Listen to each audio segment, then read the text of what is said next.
ذكر أو أنثى وهو مؤمن فلنحيينه حياة طيبة ولنجزينهم أجرهم بأحسن ما كانوا يعملون من عمل صالحا من ذكر أو أنثى নারী হোক কিংবা পুরুষ হোক ঈমানের সাথে যে ভালো কাজ করবে আমি আল্লাহ তাআলা তাকে দুইটা পুরস্কার দেব। একটা পুরস্কার দেব দুনিয়াতে, আরেকটা পুরস্কার দেব আখিরাতে।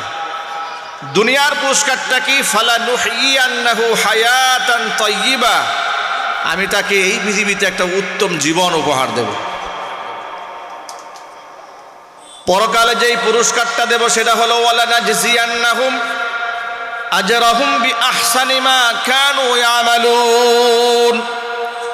পৃথিবীতে সে কত ভালো মানের কাজ করেছে, উন্নত উৎকৃষ্ট মানের ভালো কাজ করেছে, আমলের এই তারতম্যগুলাকে শেষ করে দিয়ে সকল আমল নামাকে ফার্স্ট ক্লাসের মানে উন্নীত করে বান্দাকে পরকালে আমি জান্নাতের নিয়ামত দান করে দেব। জোরে বলেন সুবহানাল্লাহ। এখানে নারী আর পুরুষকে বিভাজন করা হয়নি, উভয়ের মর্যাদাকে তুলে ধরা হয়েছে। আবার সূরাতুল বাকারার দিকে একটু তাকান, আল্লাহ পাক সেখানে বলেন ওয়ালাহুন্না মিসলুল্লাযী আলাইহিন্না বিল মারুফ ওয়ালিররিজালি আলাইহিন্না দারাজা। অবশ্যই পুরুষের উপরে নারীদের রয়েছে ঠিক ওই রকম হক এবং অধিকার, যেই রকম অধিকার নারীদের উপর পুরুষের রয়েছে। এখানে নারী আর পুরুষের অধিকার সমান করে দেওয়া হয়েছে। পরক্ষণে আল্লাহ পাক বললেন ওয়ালিররিজালি আলাইহিন্না দারাজা, তবে নারীদের উপরে পুরুষের ভিন্ন কিছু মর্যাদাগত আছে, বিষয় আছে, সেটা দায়িত্বশীলতার কারণে। জোরে বলেন সুবহানাল্লাহ। খুব সহজ ভাষায় যদি এভাবে বলা যায়, নারী আর পুরুষকে মর্যাদাগত দিক থেকে আল্লাহ রাব্বুল আলামিন শুধুমাত্র নারী হওয়ার কারণে তার মর্যাদা কমাননি, আবার শুধু পুরুষ হওয়ার কারণে আল্লাহ পাক মর্যাদা বাড়াননি, বরং প্রত্যেকটা মানুষের মর্যাদা বেড়েছে তাকওয়ার ভিত্তিতে, সে হোক নারী কিংবা হোক পুরুষ। কোরআন মাজিদের সূরা হুজুরাত আল্লাহ পাক বলেন ইন্না আকরামাকুম ইনদাল্লাহি আতকাকুম ইন্নাল্লাহা আলীমুন খাবীর। তোমাদের মধ্যে সবচেয়ে মর্যাদাপূর্ণ ব্যক্তি আমি আল্লাহর কাছে যেই ব্যক্তি আকরামাকুম ইনদাল্লাহি আতকাকুম, তোমাদের মধ্যে সবচাইতে বড় তাকওয়াবান পরহেজগার যে ব্যক্তি হবে, যার অন্তরে তাকওয়া বেশি, আমি আল্লাহর কাছে তার মর্যাদাও বেশি। এইভাবে আল্লাহ রাব্বুল আলামিন কোরআন শরীফের বহু আয়াতে নারী অধিকার তুলে ধরেছেন, পুরুষের মর্যাদাকে তুলে ধরেছেন, তারতম্য করা হয় না।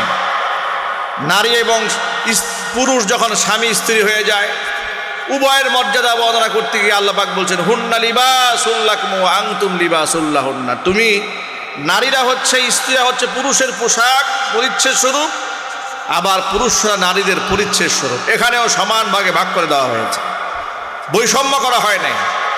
বৈষম্য করা হয়েছে আমাদের সমাজ ব্যবস্থায়। আমি এমনও মাদ্রাসার সন্ধান জানি, আমার জানা আছে এমন প্রতিষ্ঠান সম্পর্কে যেখানে পুরুষ শিক্ষক রাখলে বেতন বেশি দিতে হয় বলে পুরুষ শিক্ষকদের বাতিল করে দিয়ে অসংখ্য নারী শিক্ষিকা নিয়োগ দেওয়া হয়েছে, যাতে করে অল্প বেতনে প্রতিষ্ঠান চালানো যায়। এইভাবে নারীদের উপর বৈষম্য করা হয়েছে। ভাইয়ের আমার, মা বোনদের সম্মান আল্লাহ রাব্বুল আলামিন দান করেছেন, তবে নারী আর পুরুষের কর্মসংস্থান আল্লাহ তাআলা এক বানায় দেন নাই, ভিন্ন ভিন্ন কর্মসংস্থান দান করেছেন।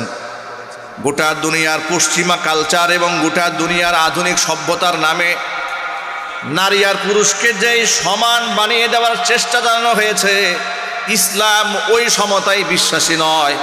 ইসলাম ন্যায্যতা এবং অধিকারের দিক থেকে নারী আর পুরুষকে ন্যায্য অধিকার দান করেছেন। জোরে বলেন সুবহানাল্লাহ। পশ্চিমা দুনিয়া বলে পুরুষ যা করবে নারী তাই করবে। একটু সুস্থ মস্তিষ্কে বলুন তো, একজন পুরুষ যা করতে পারবে একটা নারী কি তাই করতে পারবে? একটু জবাব দিয়ে বলেন। আবার একজন নারী যা পারবে এটা কি পুরুষ কোনোদিন পারবে? না, পারবে না। এই জন্য সমান অধিকার নয়, বলতে হবে ন্যায্য অধিকার। যিনি যতটুকুন প্রাপ্য তাকে ততটুকুন দিতে হবে। পুরুষরা বাহিরে কাজ করবে ঘরের জন্য, ঘরের মহিলাদের জন্য বাহির থেকে রোজগার করে ঘরে নিয়ে আসবে, এটা পুরুষদের দায়িত্ব। পুরুষের কর্মসংস্থান বাহিরে, নারীর কর্মসংস্থান বাহিরে নয়, নারীর কর্মসংস্থান তার ঘরের ভিতরে। কোরআন মাজিদে সূরা আহজাবে আল্লাহ পাক বলেছেন, ওয়াকারনা ফি বুয়ুতিকুন্না ওয়ালা তাবাররাজনা তাবাররুজাল জাহিলিয়াতিল উলা। ও নারীরা, তোমরা ঘরের মধ্যে অবস্থান করো, জাহিলি যুগের মেয়েদের মতো সাজ সজ্জা করে বাহিরে তোমরা বের হয়ে যেও না। এখানে মুফাসসিরিনে কেরাম সূক্ষ্ম তাফসীর করে বলেছেন, শুধুমাত্র ঘরের মধ্যে নারীরা থাকবে না, বরং ঘরের মধ্যে থাকা নারীদের ন্যায্য অধিকার, যদি বলেন সুবহানাল্লাহ। ঘরের মধ্যে থাকা এটা তাদের অধিকার, তাদের হক। নারীদেরকে ঘরের মধ্যে রাখবেন। এখন প্রশ্ন হলো, অনেক বিষয় আছে যে পুরুষকে ভিন্ন ভিন্ন মর্যাদার কথা বলা হয়েছে। যেমন জামাতের সাথে পুরুষরা মসজিদে এসে নামাজ পড়বে, এটা পুরুষের জন্য ওয়াজিব করা হয়েছে। নারীরা ঘরের মধ্যে নামাজ আদায় করবে। আর পুরুষের জন্য নামাজ জামাতের সাথে মসজিদে গিয়ে আদায় করা ওয়াজিব, বাধ্যতামূলক। তিনি মসজিদে গিয়ে জামাতের সাথে নামাজ আদায় করবেন। পক্ষান্তরে নারীরা ঘরের মধ্যে আদায় করবেন। এখন আপনার মনে প্রশ্ন আসতে পারে, তো পুরুষও রাস্তায় রাস্তায় কদমে কদমে সওয়াব পাচ্ছে, তো মা বোনরা সেই দিকে সওয়াবের দিতে কম হয়ে যাচ্ছে, কমে যাচ্ছে। হাদিস শরীফের মধ্যে এসেছে, এক জায়গা থেকে পুরুষরা সওয়াবটা বেশি পাচ্ছে বলে মনে হচ্ছে, কিন্তু এমন অসংখ্য জায়গা আছে আল্লাহ তাআলা নারীদেরকে সওয়াবের দিক বাড়িয়ে দেওয়ার রাস্তা খুলে দিয়েছেন। যেমন একজন মা যখন তিনি তার সন্তানকে স্তন্য দান করে দুগ্ধ পান করায়, হাদিস শরীফে এসেছে, প্রতিটা ফুটার বিনিময়ে মৃত মানুষকে জিন্দা করতে পারলে যে সওয়াব হতো, আল্লাহ পাক মায়ের আমল নামার মধ্যে সেই সওয়াব লিখে দেন। একদিক থেকে কমে যাচ্ছে, আরেক দিক থেকে অসংখ্য সওয়াবের ভাগীদার হয়ে যাচ্ছে। আবার পুরুষের জন্য কবরস্থানে যাবেন, কবর জিয়ারত করতে পারমিশন আছে। নারীর জন্য কবরে যাওয়ার পারমিশন নাই। নারীরা গুরুস্থানে কবর জিয়ারত করতে যাবে না। ঘরে বসেই তারা আল্লাহর কাছে মারহুম আত্মীয় স্বজনের জন্য দোয়া করবে। পুরুষরা কবরস্থানে গিয়ে সালাম করবে, কিন্তু নারীরা যাবে না। নারীদেরকে নিষেধ করা হয়েছে, তার কারণ নারীরা বড় আবেগপ্রবণ জাতি। নারীদেরকে আল্লাহ রাব্বুল আলামিন অনেকগুলা বিষয়ে কন্ট্রোল করে দিয়েছেন, পুরুষের অধীনস্থ করেছেন। কারণ নারীরা আবেগপ্রবণ জাতি। পুরুষ যেমন নিজেকে কন্ট্রোল করতে পারে, নারীরা কবরস্থানে গেলে আবেগ সামলাতে পারবে না। সন্তান কবরের মধ্যে মাদফুন করা হয়েছে, যদি তাকে পারমিশন দেওয়া হয়, এমন হতেও পারে মাটি খুঁড়ে সন্তানকে টেনে নারী বের করে ফেলবে। এটা অসম্ভব নয়। এটা কি অসম্ভব? নারীদের যা আবেগ, এটা অসম্ভব নয়। এই যে পুরুষকে তালাক দেওয়ার অধিকার দেওয়া হয়েছে, নারীকে দেওয়া হয় নাই। পশ্চিমা দুনিয়ার কিংবা আমাদের বাংলাদেশের কিছু বুদ্ধিজীবী আছে, তারা বলে এখানে বৈষম্য করা হয়েছে, নারীদের উপর জুলম করা হয়েছে। বরং আমি আমার ভাষায় বলি যে আল্লাহ রাব্বুল আলামিন নারীদেরকে তালাক দেওয়ার অধিকার না দিয়ে নারীর উপর দয়া করেছেন। ঠিক কিনা বলেন? কারণ নারীকে যদি তালাক দেওয়ার অধিকার দেওয়া হতো, এই যে আমরা এখানে যারা বসে আছি, আমাদের ঘরে স্ত্রী আছে, তারা এতটা আবেগপ্রবণ জাতি। যদি তালাক দেওয়ার অধিকার নারীকে দেওয়া হতো, তাহলে এই সমাজে কয়টা সংসার টিকতো এটা আল্লাহ ছাড়া কেউ জানে না। ঠিক কিনা জোরে বলেন? সপ্তাহে সপ্তাহে তালাক হয়ে যেত। তালাক দেওয়া তো অধিকার দেওয়া হয় নাই, এতেই তো তার মাথা নষ্ট হয়ে থাকে সবসময়। তালাক দিয়ে ফেলে, নিজেই নিজের ডিভোর্স দিয়ে ফেলে। তালাক দেওয়ার অধিকার দেওয়া হয় নাই, এতেই যদি অবস্থা হয়, যদি অধিকার দেওয়া হতো ভয়াবহ অবস্থা দাঁড়াতো সমাজের। এই জন্য সংসার টিকিয়ে রাখার জন্য বরং নারী জাতির উপর আল্লাহ তাআলা রহম করেছেন যে তাদের উপরে আল্লাহ পাক তালাক দেওয়ার অধিকার অর্পণ করেন না। চিৎকার দেখুন আল্লাহু আকবার। এটা আল্লাহ পাকের দয়া। নারী জাতিকে আল্লাহ তাআলা তালাক দেওয়ার অধিকার দেন নাই, কবরস্থানে যাওয়ার অধিকার দেন নাই, বরং নারীরা তালাক গ্রহণ করবে আদালতের মাধ্যমে, কাজীর মাধ্যমে। প্রয়োজন যদি হয় বিচ্ছেদ অবশ্যই তিনি করতে পারবেন, শারঈ উযর যদি থাকে। স্বামী যদি জালেম হয় তিনি তালাক গ্রহণ করতে পারবেন। স্বামী যদি নপুংসক হয় তালাক গ্রহণ করতে পারবেন। স্বামী যদি পাগল হয়, উন্মাদ হয়, অবশ্যই তিনি স্বামীর কাছ থেকে তালাক গ্রহণ করতে পারবেন, কিন্তু নিজের উপর নিজে তালাক দিতে পারবে না। এটাও নারীর উপর আল্লাহ পাক দয়া করেছেন। যদি বলেন সুবহানাল্লাহ। যে কথা বুঝাবার জন্য কথাটা বললাম সেটা হলো, কিছু কাজ আছে আল্লাহ পাক পুরুষদেরকে সওয়াবের দিক থেকে এগিয়ে রেখেছেন, আবার নারীদেরকে পিছিয়ে রেখেছেন। আবার কিছু কিছু জায়গার মধ্যে আল্লাহ তাআলা নারীদেরকে এগিয়ে দিয়েছেন, পুরুষদেরকে পিছিয়ে দিয়েছেন। যেমন একটা মা নারী গর্ভে সন্তান ধারণ করে, পুরুষ কোনোদিন তা পারবে না। 2 মাস তাকে স্তন্যদান করে তার মর্যাদাকে আল্লাহ পাক বাড়িয়ে দিয়েছেন। নারী বাচ্চাকে বড় কষ্ট করে দুনিয়াতে ভূমিষ্ঠ করে। 3টা জায়গার মধ্যে নারীর মর্যাদা অনেক বেশি। মা সন্তান গর্ভে ধারণ করে, একটা কষ্ট যেখানে পুরুষের পারসেপশন নাই। 2 নাম্বার সন্তান ভূমিষ্ঠ করে, কষ্ট করে, এখানেও পুরুষের কোনো দায়িত্ব নাই। 3 নাম্বার দুগ্ধ পান করায় 2 বছর, এত কষ্ট করে মা, এখানেও বাবার কোনো ভূমিকা নাই। আল্লাহ রাব্বুল আলামিন এই 3টা জায়গার মধ্যে নারীর মর্যাদাকে 3 গুণ বাড়িয়ে দিয়েছেন। জোরে বলেন সুবহানাল্লাহ। কোথাও নারীর উপর বৈষম্য করা হয়নি, বরং অনেক জায়গায় মর্যাদাগত দিক থেকে নারীকে বৃদ্ধি করে দেওয়া হয়েছে। সুবহানাল্লাহ পড়েন। নবী করিম সাল্লাল্লাহু আলাইহি সাল্লামের কাছে প্রশ্ন করা হলো, কিলা মান আবাররু ইয়া রাসূলুল্লাহ।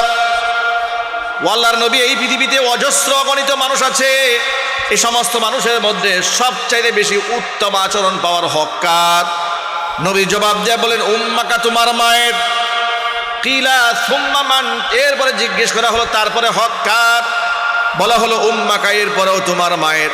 কিলা সুম্মা মান, তারপরে কার? নবীজি বললেন উম্মাকা, তারপরেও তোমার মায়ের। চতুর্থবার জিজ্ঞেস করা হলো সুম্মা মান, তারপরে কার? হুজুর বললেন সুম্মা আবাক। এখানে নারীর মর্যাদা, মায়ের মর্যাদা কয় গুণ বাড়ানো হয়েছে? 3 গুণ বাড়িয়ে দেওয়া হয়েছে। আল্লাহু আকবার বলেন। আমি হাতে গোনা কয়েকটা এক্সাম্পল আপনাদের সামনে উপস্থাপন করি শুধু এই কথা বোঝাবার জন্য। নারী এবং পুরুষ মর্যাদাগত দিক থেকে আল্লাহর কাছে নারী হিসেবে কেউ ছোট হয়নি, পুরুষ হিসেবেই তার মর্যাদা বেড়েছে, বিষয়টি তা নয়, বরং আমলের বিনিময়ে নারীরা সম্মানিত হয়েছে। যেমন জান্নাতে 4 জন নারী সমস্ত জান্নাতবাসীদের মধ্যে শ্রেষ্ঠ মর্যাদার অধিকারী হবে। চিৎকার দিয়ে এখন আল্লাহু আকবার। নারী কুলের মধ্যে 4 জন নারী, তারা হবে জান্নাতের সর্বশ্রেষ্ঠ মর্যাদাপূর্ণ অধিকারী। তারা কারা? একজন হচ্ছে ফেরাউনের স্ত্রী মা আসিয়া আলাইহাস সালাতু ওয়াস সালাম, আরেকজন হচ্ছে হযরতে মারিয়াম আলাইহাস সালাতু ওয়াস সালাম, ঈসা আলাইহিস সালাতু ওয়াস সালামের মা। 3 নাম্বার খাদিজাতুল কুবরা রাদিয়াল্লাহু তাআলা আনহা। 4 নম্বর ফাতেমাতুজ জাহরা রাদিয়াল্লাহু তাআলা আনহা। এই 4 জন নারীর ব্যাপারে নবীজি সাল্লাল্লাহু আলাইহি সাল্লাম বলেছেন, জান্নাতে যত রমণী আছেন সমস্ত নারীদের মধ্যে তাদের মর্যাদা সবার উপরে। নারীদের মর্যাদা অনেক উপরে। সামাজিকভাবে আমাদের ঘরে বাচ্চা কাচ্চা নারী হলে দেখবেন যে অনেকেই একটু ভিন্ন দৃষ্টিতে দেখে, মূল্যায়ন করতে চায় না, স্ত্রীকে ভালোবাসতে চায় না, সম্মান দিতে চায় না। এমনকি অশিক্ষিত মূর্খ সমাজে তো এটা আছেই। অনেক শিক্ষিত সমাজে পর্যন্ত নারীর গর্ভে মেয়ে বাচ্চা কেন হলো, স্ত্রীর গর্ভে কেন মেয়ে হয়েছে, এই জন্য স্ত্রীর আদর কদর কমে যায়। ঘৃণার সাথে বলুন নাউযুবিল্লাহি মিন যালিক। অথচ নবী করিম সাল্লাল্লাহু আলাইহি সাল্লাম বলেছেন, খবরদার তোমরা মেয়েদেরকে গালি দিও না, কারণ আমি মুহাম্মদ সাল্লাল্লাহু আলাইহি সাল্লাম মেয়েদের পিতা। উম্মুল মুমিনিন মা আয়েশা সিদ্দিকা রাদিয়াল্লাহু তাআলা আনহা বর্ণনা করেছেন যে একদিন আমি ঘরে বসে আছি, এমন সময় একটা ভিখারি মহিলা 2টা মেয়েকে সাথে নিয়ে আমার কাছে হাত বাড়িয়েছে কিছু সাহায্যের জন্য। তো আমি যে তাকে কিছু দেব আমার ঘরে দেওয়ার মতো তেমন কিছু নাই। সুবহানাল্লাহ বলবেন না ভাই? তারা তো খুব সিমসাম জীবনযাপন করতেন, একেবারে সাদা মাঠা জীবনযাপন করতেন, খুব হাই লাক্সারিয়াস লাইফ লিড করতেন না, একেবারে সাদা মাঠা জীবনযাপন করতেন। তো ভিক্ষুক মহিলাকে দেওয়ার মতো তেমন কিছু নাই। মা আয়েশা বলেছেন আমার ঘরে তাকে দেওয়ার মতো শুধুমাত্র একটা খেজুর আছে, এছাড়া আমার ঘরে কোনো প্রকার কোনো খাবারও নাই, কোনো টাকা পয়সাও নাই। সুবহানাল্লাহ বলেন। ভাবা যায় যে একটা ঘরের মধ্যে একটা মাত্র খেজুর ছাড়া কোনো খাবার নাই। মা আয়েশা রাদিয়াল্লাহু তাআলা আনহা বললেন, মহিলাটি যখন আমার কাছে হাত বাড়ালো তাকিয়ে দেখলাম ঘরের মধ্যে একটা মাত্র খেজুর ছাড়া কিছুই নাই। ফাআতাইতুহা ইয়াহা, আমি ওই খেজুরটা মহিলাকে দিয়ে দিলাম। দিয়ে দেওয়ার পরে তাকিয়ে দেখি মহিলার নিজে তো ক্ষুধার্ত, আবার দুইটা মেয়ে আছে, মেয়ে দুটা আরো বেশি ক্ষুধার্ত। মহিলা নিজে কিছু খেলো না। ফাকাসসামাতহা বাইনাহুমা ওয়ালাম তাকুল মিনহা শাইআ, আমি তাকিয়ে দেখলাম মহিলা আমার কাছ থেকে খেজুরটা নিয়ে দুটা ভাগ করলো। দুটা ভাগ করে একটা খেজুরকে দুটা ভাগ করে দুই মেয়ের মুখের মধ্যে তুলে দিল, কিন্তু নিজে ওই খেজুর থেকে একটু খেলো না, অথচ নিজে ক্ষুধার্ত। আমি মেয়ে বাচ্চাদের উপরে এই মায়ের স্যাক্রিফাইস দেখে আমি অবাক হলাম। আমি অত্যন্ত আশ্চর্যান্বিত হলাম যে একটা মেয়েদের প্রতি মায়ের কত ভালোবাসা। এটা আমার হৃদয়ে খুব রেখাপাত করেছে। কিছুক্ষণ পরে নবী করিম সাল্লাল্লাহু আলাইহি ওয়াসাল্লাম আমার ঘরে এসেছে। আমি রসুলের কাছে ঘটনার বিবরণ পেশ করলাম যে আল্লাহর নবী এই ঘটনা ঘটেছে। একটা মহিলা এসছে ক্ষুধার্ত দুটা বাচ্চা নিয়ে, কিন্তু আমি একটা খেজুর দিলাম, নিজে খেলেন না, দুটা ভাগ করে মেয়েদেরকে খাবার খাওয়ালেন। এ কথা শুনে রসুল যে জবাবটা দিলেন, এই জবাবটা হচ্ছে আমাদের আলোচনার সাথে প্রাসঙ্গিক। নবীজি সাল্লাল্লাহু আলাইহি সাল্লাম বললেন, মানুবতুলিয়া বিহাদিহিল বানাতি মিন শাইইন কুন্না লাহু সিতরাম মিনান নার। এই দুনিয়াতে আল্লাহ তাআলা যাদেরকে কন্যা সন্তান দিয়ে পরীক্ষা করবেন, যাদেরকে আল্লাহ কন্যা সন্তানের নিয়ামত দান করে পরীক্ষার মধ্যে ফেলে দেবেন, এই কন্যা সন্তানের পরীক্ষায় যদি ওই পিতামাতা কৃতকার্য হয়ে যায়, কিয়ামতের দিন এই কন্যা সন্তানগুলো বাবা মার জন্য ঢাল হয়ে সামনে দাঁড়িয়ে যাবে, বাবা মাকে জাহান্নামের আগুনে পুড়তে দেবে না। বাবা মার সামনে ঢাল হয়ে দাঁড়ায় যাবে যে না না না, আমার বাবা মাকে জাহান্নামে নিয়ে যাওয়া যাবে না। এই মেয়েরাই বাবা মার জান্নাতে যাওয়ার ওসিলা হয়ে যাবে। চিৎকার দিয়ে বলেন সুবহানাল্লাহ। ভাইরা, এখানে যে সমস্ত গার্জিয়ানরা বসে আছেন, মাইকের আওয়াজ বাহিরে যাচ্ছে, অনেকেই বক্তব্য শুনতে পাচ্ছে। আমাদের ঘরে, প্রত্যেকের ঘরে কম বেশি কন্যা সন্তান আছে, প্রত্যেকের ঘরে মা আছে, স্ত্রী আছে, আছে না নাই? আছে। এখন বর্তমান সমাজ ব্যবস্থা, এটা আধুনিক সমাজ ব্যবস্থা, এখানে এমন একটা কৃষ্টি কালচার এই দেশে বর্তমানে প্রমোট করা হচ্ছে যে নারী সভ্যতার নামে, নারী অধিকারের নামে, নারী জাগরণের নামে সমাজের মধ্যে নারীদেরকে যতভাবে বেহায়া করে, বেলাল্লাপনা করে, অশ্লীলভাবে উপস্থাপন করা যায়, তাদেরকে সাংবাদিকরা সাহসী হিসেবে উপস্থাপন করে। ঠিক কিনা জোরে বলেন? কখনো উপস্থাপন করে সাহসী নারী, কেন? বিবাহ ছাড়াই তিনি সন্তান জন্ম দিয়েছেন। এটা জোরে বলতে হবে নাউজুবিল্লাহ। আমাদের পার্শ্ববর্তী দেশ ভারতের সিনেমার জননায়ক নায়িকা বিবাহ ছাড়া সন্তান জন্ম দেওয়ার পরে বাংলাদেশের পত্রিকার মধ্যে এক সাংবাদিক লিখেছে, একদম প্রথম সারির পত্রিকা বাংলাদেশে লিখেছে, অমুক অভিনেত্রী বিবাহ ছাড়া সন্তান জন্ম দিয়ে বরং সাহসী ভূমিকা পালন করেছেন। চিৎকার দেখুন নাউজুবিল্লাহ। বিবাহ ছাড়া সন্তান জন্ম দিয়ে সাহসী ভূমিকা পালন করেছেন। এর নাম সাংবাদিকতা নয়, এটা হচ্ছে হলুদ সাংবাদিকতা। ঠিক কিনা বলেন? সাংবাদিকদেরকে বলা হয় জাতির বিবেক। যারা এই ধরনের কাজ করে তারা জাতির বিবেক হতে পারে না। তাদের বিবেকের মধ্যে শয়তানে পেশাব করে দিয়েছে, শয়তান তাদের বিবেককে নষ্ট করে দিয়েছে। তা না হলে একটা জেনাকার, একটা খারাপ মহিলা বিবাহ ছাড়া সন্তান জন্ম দিয়েছে, কোন সমাজে তার সম্মান আছে? তাকে সাহসী নারী হিসেবে উপস্থাপন করা হচ্ছে। আবার রাস্তাঘাটে দেখবেন যে অসংখ্য মহিলারা, এখন তো মোবাইল অনলাইন জামানা এসছে, সমানে মহিলারা নেমে পড়েছে, বিভিন্ন ধরনের অনলাইন ব্যবসার মধ্যে নেমেছে। অনলাইন ব্যবসার নামে অনলাইন বাণিজ্যের নামে দেহ প্রদর্শনী করা, নিজের সৌন্দর্য তো বিকিয়ে দেওয়া, এগুলা রমরমা ব্যবসা চলছে এখন বাংলাদেশে। আরেকটা ব্যবসা চলছে কাপল ব্লগ, স্বামী এবং স্ত্রী মিলে ঘরের মধ্যে যত প্রকার আভ্যন্তরীণ খুনসুটি আছে এগুলা ভিডিও করে করে অনলাইন সোশ্যাল মিডিয়াতে সাইলাপ করে দিচ্ছে। অসংখ্য মানুষরা এগুলো দেখছে, তারা এখান থেকে ডলার ইনকাম করছে। নাউজুবিল্লাহ। স্বামী এবং স্ত্রী যে ভালোবাসার যে মুহূর্তগুলো, এটা অত্যন্ত পবিত্র। আপনাদেরকে একটা তথ্য দেই, কোনো স্বামী যখন স্ত্রীর দিকে কামুক নজরে তাকায়, আল্লাহ রাব্বুল আলামিন প্রত্যেকটা নজরে সাদকার সওয়াব লিখে দেন। চিৎকার দেখুন সুবহানাল্লাহ। এমনকি আরেকটু অ্যাডভান্স করে বলি, হাদিস শরীফে যেটা এসেছে, নবীজি সাল্লাল্লাহু আলাইহি ওয়াসাল্লাম বলেছেন, কোনো পুরুষ যদি তার স্ত্রীর সাথে সহবাস করে, এতেও আল্লাহ পাক আমলনামার মধ্যে সওয়াব লিখে দেন। সাহাবা একরাম অবাক হয়ে গেলেন, হে আল্লাহর নবী, সে তো তার শাহওয়াতকে মিটিয়েছে, এখানেও সওয়াব হবে? হুজুর বলেন, হ্যাঁ। সে যদি এটা অন্যায় কাজে ব্যয় করতো গুনাহ হতো কিনা? বলে নিশ্চয়ই গুনাহ হতো। আল্লাহ পাকের নির্দেশিত জায়গায় তার জৈবিক চাহিদা পূরণ করেছে, এই জন্য আল্লাহ পাক তার আমলনামার মধ্যে সাদকার সওয়াব লিখে দিয়েছেন। আল্লাহু আকবার বলেন।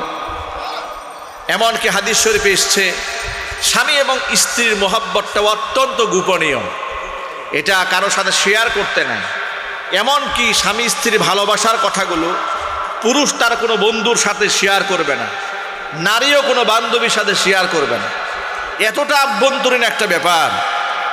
হাদিস শরীফে এসেছে, দুনিয়াতে যে নারী তার স্বামী স্ত্রীর একান্ত মুহূর্তের কথা বান্ধবীদের সাথে গল্প করে বেড়ায়, যে পুরুষ তার একান্ত স্ত্রীর সাথে সময় কাটানোর বিষয়গুলোকে বন্ধুদের সাথে গল্পের ছলে বলে, এরকম পুরুষকে আমাদের সমাজে আসে না ভাই? এরকম নারীও আমাদের সমাজে আসে না? হাদিস শরীফে এসেছে, কিয়ামতের দিন আল্লাহর আদালতে আমানতের সবচেয়ে বড় খিয়ানতকারী হিসেবে আল্লাহ পাক এই ব্যক্তিকে দাঁড় করায় দেবে। এই ব্যক্তি হচ্ছে আমানতের সবচেয়ে বড় খিয়ানতকারী। স্বামী স্ত্রীর আভ্যন্তরীণ ব্যাপারগুলো মানুষের সামনে প্রকাশ করে দিয়েছে, এটা বড় আমানতের খেয়ানত হয়ে যাবে। এই সমস্ত মাসালাগুলো না জানার কারণে দেখা যাচ্ছে স্বামী নিজের আভ্যন্তরীণ ব্যাপারগুলো বন্ধুদের সাথে করে বেড়াচ্ছে, আবার নিজের স্ত্রীও বান্ধবীদের সাথে করে বেড়াচ্ছে। এর দ্বারা নিজের ফ্যামিলিগত প্রাইভেসিগুলো নষ্ট হচ্ছে, সমাজের মধ্যে পরকীয়া সৃষ্টি হচ্ছে। দেখেন আল্লাহ পাকের নির্দেশনা কত উত্তম, নবী করিম সাল্লাল্লাহু আলাইহি সাল্লামের সুন্নাহগুলো কতটা বিজ্ঞানসম্মত। আগে বলেন সুবহানাল্লাহ, কত চমৎকার নির্দেশনা। হাদিস শরীফে এসেছে, নবীজি সাল্লাল্লাহু আলাইহি সাল্লাম বললেন, তুমি তোমার স্ত্রীর সৌন্দর্যের কথা পর পুরুষের কাছে কখনো বলবে না। তার কারণটা শোনো, তুমি যখন তোমার স্ত্রীর সৌন্দর্যতার কথা বন্ধু বান্ধবকে বলে বেড়াবে, তোমার বন্ধু বান্ধব স্ত্রীকে যদি নাও দেখে, মনে মনে তাকে কাছে পাওয়ার জন্য স্বপ্ন দেখবে, ঠিক কিনা? এর মধ্যে পরকীয়া সৃষ্টি হবে। অনুরূপভাবে আপনি আপনার হাজব্যান্ডের একান্ত সময়ের কথা আপনার বান্ধবীর কাছে বলে বেড়ালেন, তার সে তো মানুষ, তার মধ্যে কাম ভাব আছে, তার মধ্যে শাহওয়াত আছে, তার মধ্যে রাগ আছে, গুসা আছে, মান অভিমান আছে, হিংসা আছে, হাসাদ আছে, তার মধ্যে শয়তান অন্তরের মধ্যে ঢালবে। ওই আপনার স্বামীর প্রতি তার একটা আকর্ষণ শয়তান তৈরি করে দেবে। এর দ্বারা ঘরে ঘরে পরকীয়া সৃষ্টি হবে, জিনা ব্যভিচার সৃষ্টি হবে। এই বাস্তবতা কি আমাদের সমাজে আসে না? নাই। এগুলো তো আমরা কোনো কিছু মনেই করি না। মানে অন্যের কাছে বলে বেড়ানো এটা তো হালকা বিষয়, বরং নিজের বউকে সাজিয়ে গুজিয়ে অন্যের সামনে উপস্থাপন করা এই সমাজের অনেক লোকরা ক্রেডিট মনে করে। বিভিন্ন বিবাহের অনুষ্ঠানে, বিভিন্ন ফাংশনে নিজের বউকে খুব সুন্দর করে সাজিয়ে গুজিয়ে পার্লারিং করে হাজার হাজার পরপুরুষের সামনে উপস্থাপন করা গৌরবের মনে করছে। সোশ্যাল মিডিয়া খুলেছে, অনলাইন অ্যাক্টিভিটিস নাম দিয়েছে, নিজের বউয়ের পিকচার শুধু নয়, ভিডিও করে করে অসংখ্য মানুষের সামনে উপস্থাপন করছে। কাল কিয়ামতের ময়দানে এই ব্যক্তি আল্লাহর আদালতে কি জবাবদিহিতা করবে বলেন আপনার?